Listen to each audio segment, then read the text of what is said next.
Hello guys, आपका फिर से बहुत बहुत स्वागत है हमारे यूट्यूब चैनल पे। आज मैं आपके लिए फिर से लेकर आया हूँ एक बहुत ही जानदार और शानदार वीडियो, जिसमें हम क्या पढ़ने वाले हैं।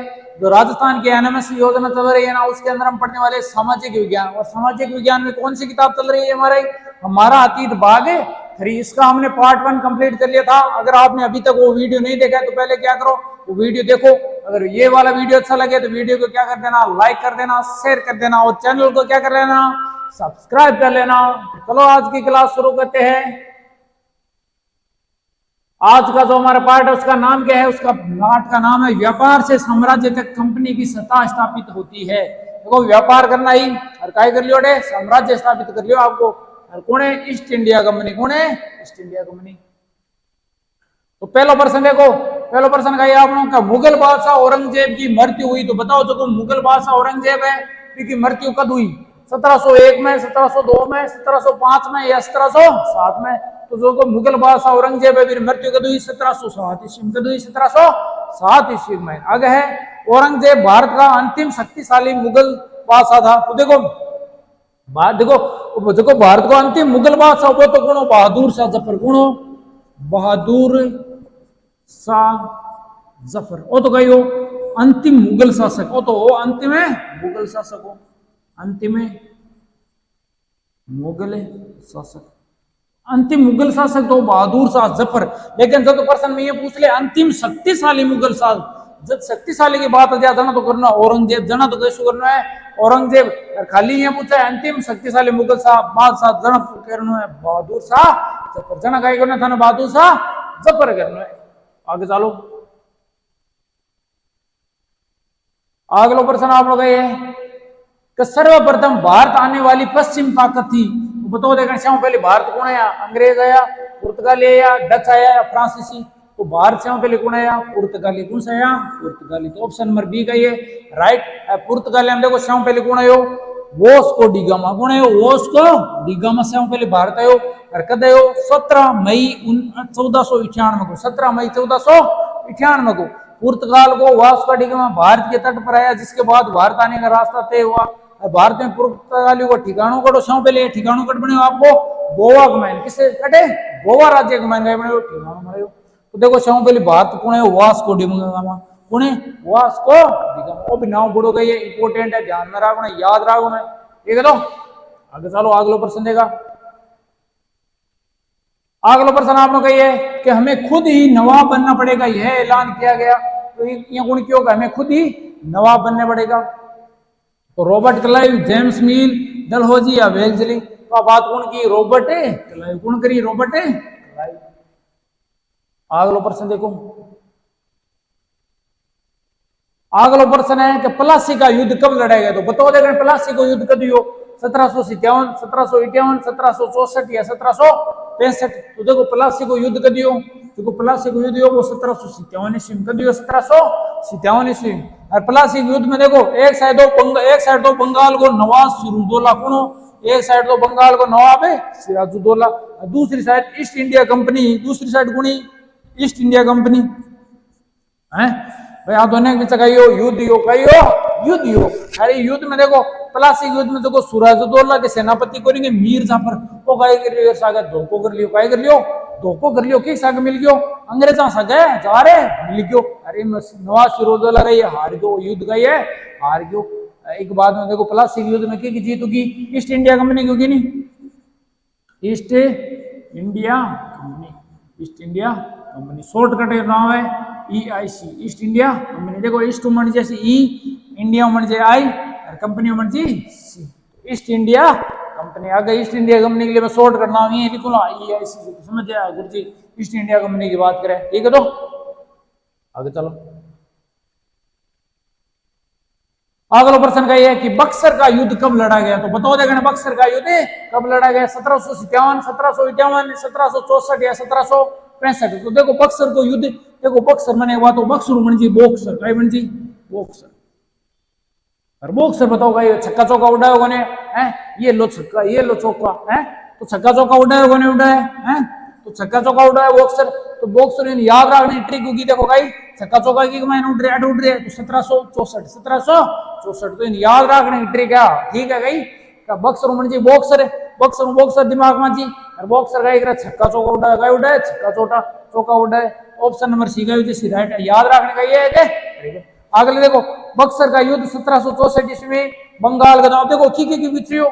एक साइड तो भाई पाछी ईस्ट इंडिया कंपनी यानी अंग्रेज और दूसरी साइड हो मीर कासिम नवाब मीर कासिम बंगाल को नवाब कौन हो मीर कासिम दोनों बीच का यो युद्ध हो पांचों का युद्ध यार युद्ध में पांचों कौन जीतो ईस्ट इंडिया कंपनी कौन जीत गई ईस्ट इंडिया कंपनी का ये पांचों का युद्ध जीत एक बाद में लगभग वो माले को भारत में कही है कौन तक कब्जों से मान लाएगी।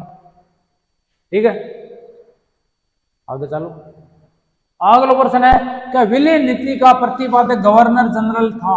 तो देखो गवर्नर जनरल भारत को एक पद हो तो नाम गवर्नर है ठीक है। तो गवर्नर जनरल कौन सो विलय नीति को जो विलय नीति को प्रतिपादक करे तो कौन हो Warren Hasting lord Mountbatten lord Curzon या लॉर्ड डलहौजी तो कौन हो लॉर्ड डलहौजी कौन हो लॉर्ड डलहौजी। यानी देखो विलय नीति के सिद्धांत के तहत अंग्रेजों ने सतारा उदयपुर नागपुर झांसी जबलपुर आदि राज्यों को क्या कर लिया हड़प लिया। तो कहे भाई तो विलय नीति भाई क्यों था क्या शास्त्र करना कोई को नहीं ठीक है इनमें कहे तो देखो विलय नीति कही कि भाले कोई राजा है ठीक है अगर भी राजा कोई पुत्र नहीं है ठीक है भी राजा कोई पुत्र नहीं है तो वह जगी पूर्व को पूर्व जगी रियासत कौन के का अंडर में जैसी अंग्रेज कौन राज्य का राज कर भी पड़े अंग्रेज क्यों भाई राजा को बेटो राजा बन लो ठीक है अगर कोई राजा का बेटो नहीं है तो बाप जगी रियासत बाकी के अंडर में जैसी अंग्रेज आगे जैसी। तो ये विलय नीति के अनुसार अंग्रेज किसी ने हड़पी एक तो सतारा एक उदयपुर रियासत ने एक नागपुर ने एक झांसी ने एक है जबलपुर ने पांचा का नाम याद रखना पांचा का नाम है याद रखना। अगला प्रश्न देखो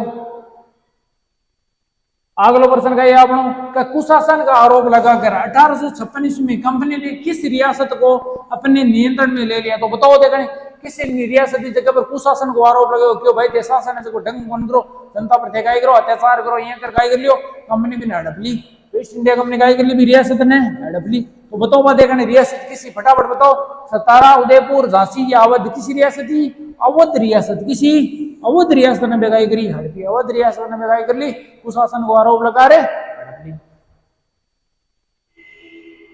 अगला प्रश्न देखो अगला प्रश्न आप लोग का ये कि पहली इंग्लिश फैक्ट्री किस नदी के किनारे शुरू हुई। तो देखो अंग्रेज आया ठीक है अंग्रेज आया तो व्यापार करना है क्या करना है व्यापार करना है शुरुआत में तो भाई को इरादा गई हो और व्यापार करने को बेआया फैक्ट्री बनाई तो सब पहले फैक्ट्री कौन सी नदी के नाम देखो सब पहले फैक्ट्री बनाई बंगाल में कट बनाई बंगाल में कटे कोलकाता किसी नदी किनारे फटाफट बताओ देखो किसी नदी किनारे बनाई तो भाई हुगली नदी किसी नदी हुगली नदी। तो पहले इंग्लिश फैक्ट्री की स्थापना कद हुई 1651 में अभी कते देखो 1600 में तो आया अंग्रेज और 1651 में हुगली नदी के किनारे कहीं बना ली फैक्ट्री लगा ली आप लगा ली फैक्ट्री लगा ली यार फैक्ट्री में जगह मजदूर काम करता बन कहता फैक्टर कहता फैक्टर देखो फैक्ट्री में मजदूर देखो मजदूर काम करता बन कहता फैक्टर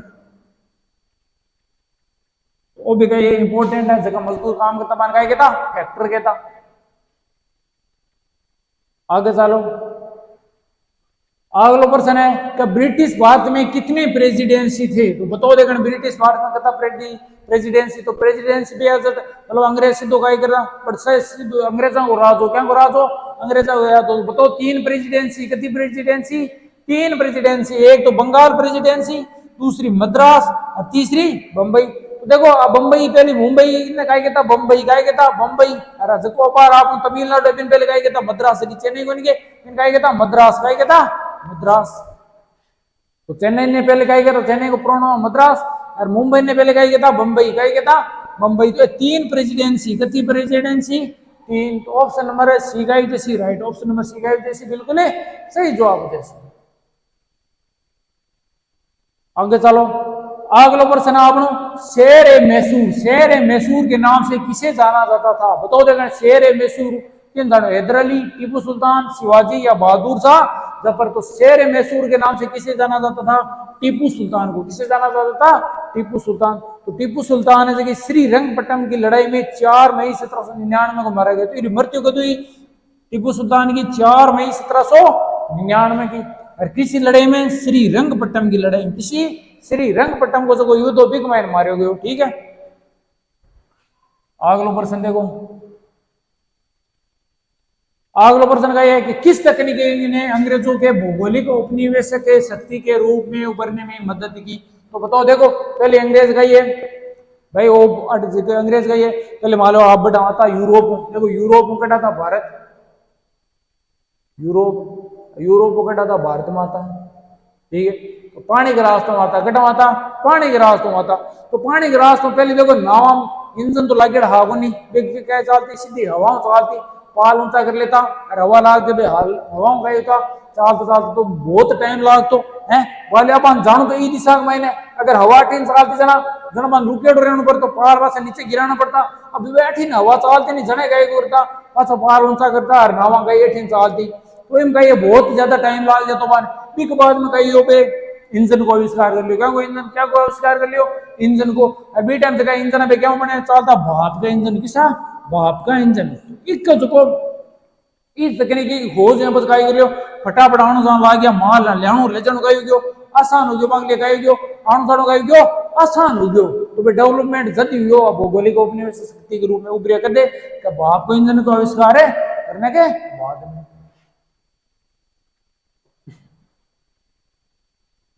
आगे चलो, अगला प्रश्न है कि 1773 के रेगुलेटिंग एक्ट के तहत एक नए सर्वोच्च न्यायालय की स्थापना भारत में कहां की गई? तो देखो थे तो काई करो सर्वोच्च न्यायालय सीधो कट करोला दिल्ली पर करोला अट कर ले जालो गलत काई जालो गलत जालो दिल्ली पर कौन करना है? देखो 1773 को जो रेगुलेटिंग एक्ट है उसके तहत से आपने पहले सर्वोच्च न्यायालय वो कट बने कलकत्ता में कट बने कलकत्ता में, देखो पहली जगह राजधानी बाकी कलकत्ता ही राजधानी किसी अपनी बनी कलकत्ता, तो बाद में अंग्रेजी ने हटार कैसे कर ली दिल्ली कट कर ली, दिल्ली में काय बना ली राजधानी बना ली, तो श्याम पहले कलकत्ता ही ऐसे को श्याम पहले सर्वोच्च न्यायालय बने वो भी कट बने कोलकाता का माइन बने। अगर सर्वोच्च न्यायालय की स्थापना गवर्नर जनरल वॉरेन हेस्टिंग के द्वारा की गई, तो गवर्नर जनरल कौन टाइम जो स्थापना करी कोई नाम वो भी याद रखना वॉरेन हेस्टिंग्स, कौन वॉरेन हेस्टिंग्स, वो भी याद रखना, तीन बातें याद रखनी, एक तो 1733 को जो रेगुलेटिंग एक्ट सर्वोच्च न्यायालय की स्थापना कटी कोलकाता में हुई कलकत्ता का माइन हर टाइम गवर्नर जनरल कौन वॉरेन हेस्टिंग, कौन वॉरेन हेस्टिंग। ओके, अगला क्वेश्चन है कि पानीपत का तीसरा युद्ध कब लड़ा गया? तो पानीपत को तीसरा युद्ध फटाफट बताओ देगा कब लड़ो 1757 1764 1761 या 1763? तो देखो 1757 में तो पलासी को युद्ध, क्या को पलासी को युद्ध, पलासी को युद्ध 1764 में बक्सर को युद्ध, क्या को बक्सर का युद्ध, 1761 में क्या को पानीपत को युद्ध, क्या को पानीपत को युद्ध 1761। पानीपत का देखो तीसरा युद्ध के बीच एक तो अहमद शाह अब्दाली गुणो अहमद शाह अब्दाली, दूसरे साइड मराठा को सेनापति गुणो सदाशिव राव भाऊ गुणो सदाशिव राव भाऊ, कद यो 14 जनवरी 1761 को वर्तमान पानीपत को मैदान जो कटे ओ बार वर्तमान जो पानीपत को मैदान जो पानीपत को तीसरा युद्ध वो कटे हरियाणा में कटे हरियाणा राज्य के मायने स्थित है, तो एक साइड तो अहमद शाह अब्दाली और दूसरी साइड हो सेनापति सदाशिव राव आगे बीच युद्ध और कद हुआ तारीख भी याद रखनी 14 जनवरी 1700। आगे चलो, अगला प्रश्न है कि सहायक संधि अपनाने वाले दो भारतीय रियासत कौन सी थी? पहले अंग्रेज का सीधो कब्जो रियासत संधि कर ली, राजा कर ली संधि कर ली कि भाई आप संधि कर लिया, ठीक है, और संधि में कर लिया आप सगली रियासत अंदर में कर ली। तो सहायक संधि अपने वाले दो भारतीय रियासत कौन सी थी? एक थी अवध और एक सी हैदराबाद, एक तो अवध एक है ऑप्शन नंबर बी का बिल्कुल सही जवाब है। ठीक है सागे आपने पाठ का कंप्लीट हो गयो, अगर वीडियो चला गयो तो वीडियो लाइक कर दो, हैं शेयर कर दो, चैनल लगाए कर लो, सब्सक्राइब कर लो ताकि जे न्यू वीडियो का थाने मिल जा नोटिफिकेशन मिल जा। मिलते हैं नेक्स्ट वीडियो के अंदर, धन्यवाद।